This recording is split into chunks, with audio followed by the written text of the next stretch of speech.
In meinen Malereien beschäftige ich mich vor allem mit innerer Anatomie. Das bezieht sich dann vor allen Dingen auf so einen Naturbegriff. Also mir geht es halt nicht darum, jetzt die Dinge wie in einem Medizinbuch irgendwie so steril darzustellen, sondern vor allen Dingen auch die Natürlichkeit zu betonen und auch diese absurden, intensiven Farben, die da so existieren. Und ich denke halt, dass Kunst da vielleicht was beitragen kann, weil es halt eben die visuelle Ebene erforschen kann. Also wie bestimmte Dinge präsent sind und wie man darauf reagiert. Ich mache halt Ausstellungen, die sich dann immer mit einem Thema beschäftigen und wo ich dann eben dieses Thema der inneren Anatomie benutze, um ein anderes Thema zu beleuchten oder unter dem Aspekt nochmal wahrzunehmen. Das ist jetzt meine 4. Einzelausstellung und ich mache das halt so vor allen Dingen auch alleine, weil ich glaube, dass es manchmal Positionen sind, wo ich mich alleine so monatelang reinknien muss, wo ich mich auch nur mit diesem Thema umgebe und alles, was ich mache, nur dieses Thema betrifft.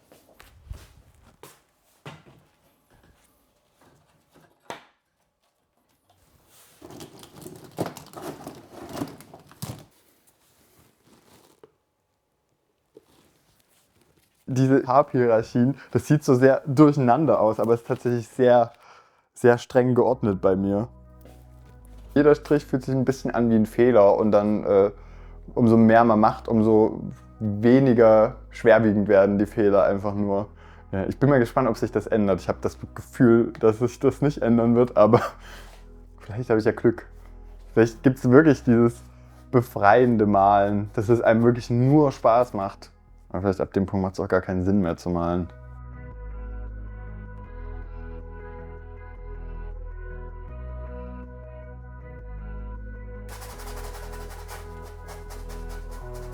Ich bemal ja immer die Seiten von allen Bildern und bei dem wird das richtig gut, weil ich wahrscheinlich das jetzt, weil es ja auf dem Sofa steht, einfach weitermal und dann muss ich halt, nachdem ich das gemacht habe, das umdrehen und dann nochmal von der Seite alles neu malen. Das ist komplett Quatsch. Aber eigentlich mache ich das vor allem, weil ich das mal gehört habe, da meinte jemand, wenn man ein Bild, die Ränder bemalt, dann wird das Bild zum Gegenstand. Und die Person hat das eigentlich eher als was Negatives gemeint, aber ich fand das irgendwie so gut, weil es ist nur ein Gegenstand. Also es ist im Endeffekt nichts anderes und irgendwie so zu behaupten, es gibt da so eine Heiligkeit in der Kunst oder sowas, das finde ich eigentlich ganz albern.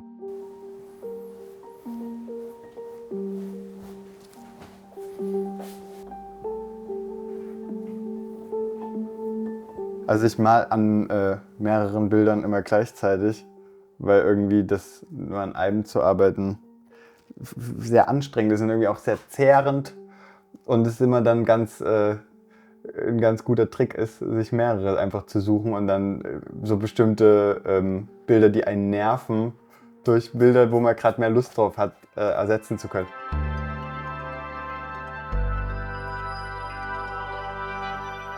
Wenn man mal genau hinguckt, dann sieht man eigentlich, dass ich nie irgendwie diese Dinge versuche, drastischer zu machen, als sie sind. Ja, die sind manchmal inszeniert, das stimmt, aber ich lasse irgendwie jetzt nicht noch einen Pilz daraus wachsen oder so, sondern es sind immer Dinge, die so auch im weitesten Sinne, natürlich nicht optisch, aber theoretisch in der Realität stattfinden können.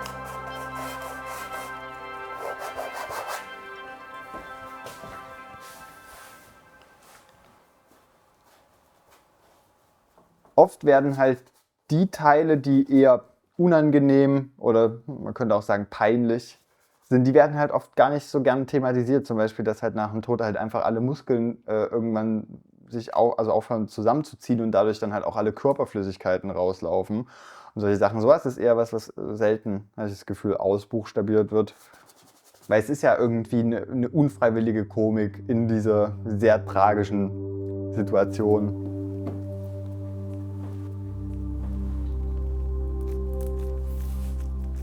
In meiner vorherigen Auseinandersetzung damit halt ist, dass ich diese Dinge immer nur als bedrückend wahrgenommen habe. Und aber es diese Ebene halt gibt, dass es so einfach auch eine gewisse Realität ist, die stattfindet, die unvermeidbar ist und die auch dadurch eigentlich so eine gewisse Neutralität hat. Aber ich kann verstehen, wenn es Menschen gibt, die das nicht sehen werden oder vielleicht auch nicht sehen wollen. Aber ich glaube, für mich ist das was ganz Wichtiges, auch eben das da rauszunehmen und zu sagen, es ist vielleicht was einen unangenehm fühlen lässt, aber was eben auch einfach ein Teil von Existenz ist und was auch was ist, womit man sich eben auseinandersetzen sollte.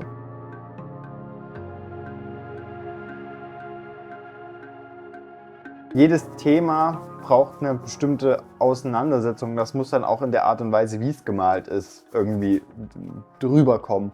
Wenn ich alles immer gleich malen würde, dann würde ich den Themen gar nicht gerecht werden können, weil ja jedes Thema irgendwie eine andere Tiefe hat. Ich glaube, oft ist mir halt aufgefallen, dass die Dinge, die ich in den Bildern meine, für einige Menschen nicht direkt verständlich sind.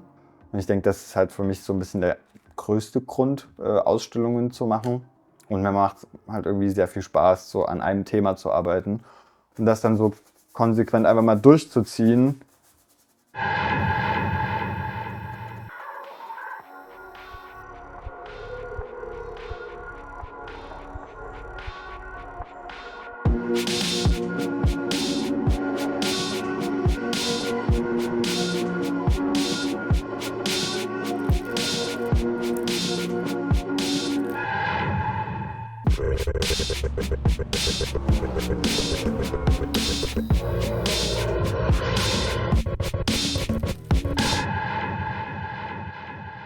Bei der Ausstellung Roadkill geht es vor allem um das Auto und die destruktiven Ebenen, die darin existieren.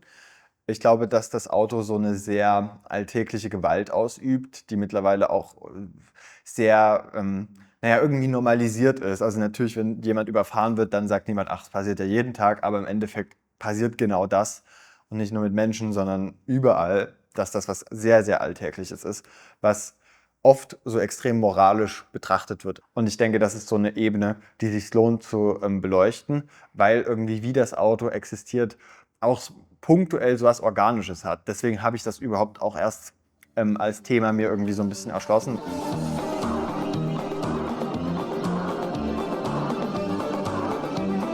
Bei dem Bild geht es eben um einen Autounfall und irgendwie war mir da wichtig, so die Farben nicht so dramatisch oder nicht so bedrückend erscheinen zu lassen wie bei anderen Bildern vielleicht, sondern irgendwie auch diese absurde Leichtigkeit von der Umgebung einzufangen und eben auch diese gewisse Geschwindigkeit, mit der dieser Aufprall stattfindet, eher so zu betonen, anstelle jetzt nochmal das danach auszuerzählen. Ich glaube, generell ist mir eher wichtiger, das, was nach solchen Momenten stattfindet, auszuerzählen, weil mich Gewalt wirklich nicht so sehr interessiert in einem künstlerischen Kontext. Eher eben das, was danach ist oder was davor ist.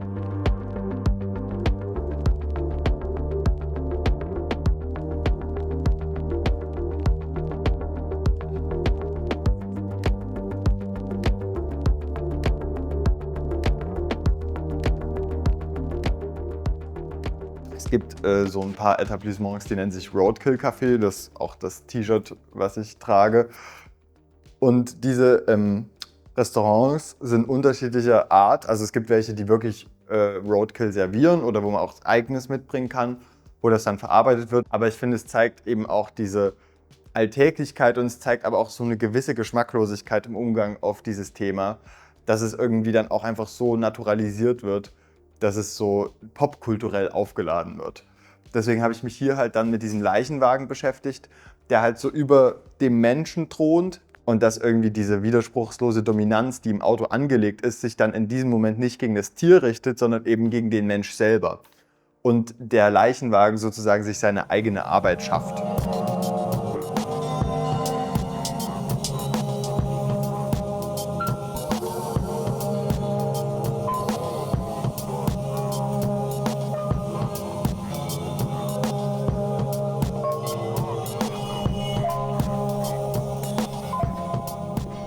Hier haben wir die Videoarbeit zu der Ausstellung und da war halt eben die Idee, nochmal auf diese Ebene einzugehen, die nicht mit den Bildern greifbar ist.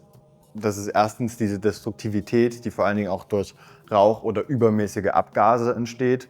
Dann irgendwie diese popkulturelle Ebene, also was Autowerbung betrifft, dass aber eben auch diese Videos, die einen zum Beispiel davon abhalten sollen, betrunken Auto zu fahren oder eben diese Kindersendungen, wo Autos mit so großen Augen vermenschlicht werden.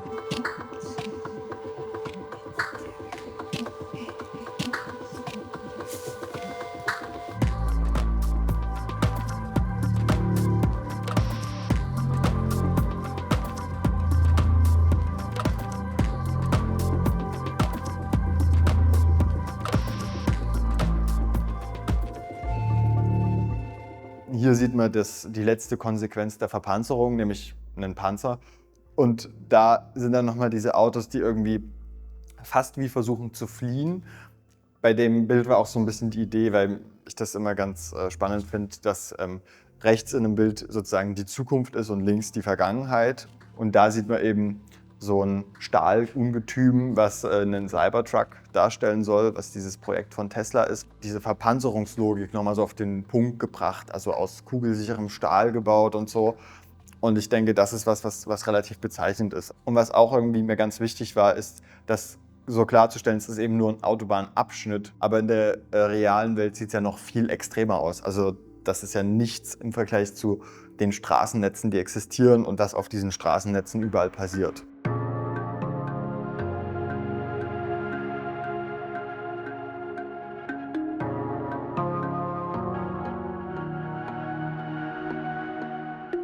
Mir geht es immer darum, auch Themen zu behandeln, die stark vorkonnotiert sind, wo es schon auch eine gewisse Lesart gibt, die sehr eindeutig ist. Und mir geht es dann immer darum, diese Lesart halt entweder zu hinterfragen oder punktuell zu übernehmen und daraus halt irgendwas anderes zu machen.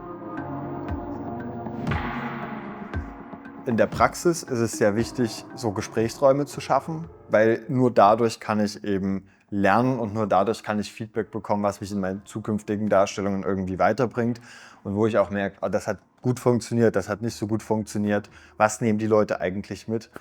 Und ich glaube, deswegen ist eine Ausstellung immer für mich so ein bisschen der Versuchsraum vor allem, wo ich dann die Dinge zeige, wo ich denke, dass es funktioniert und wo ich dann eben die Rückmeldungen bekomme. Also es ist eher so wie so ein praxisorientiertes Labor.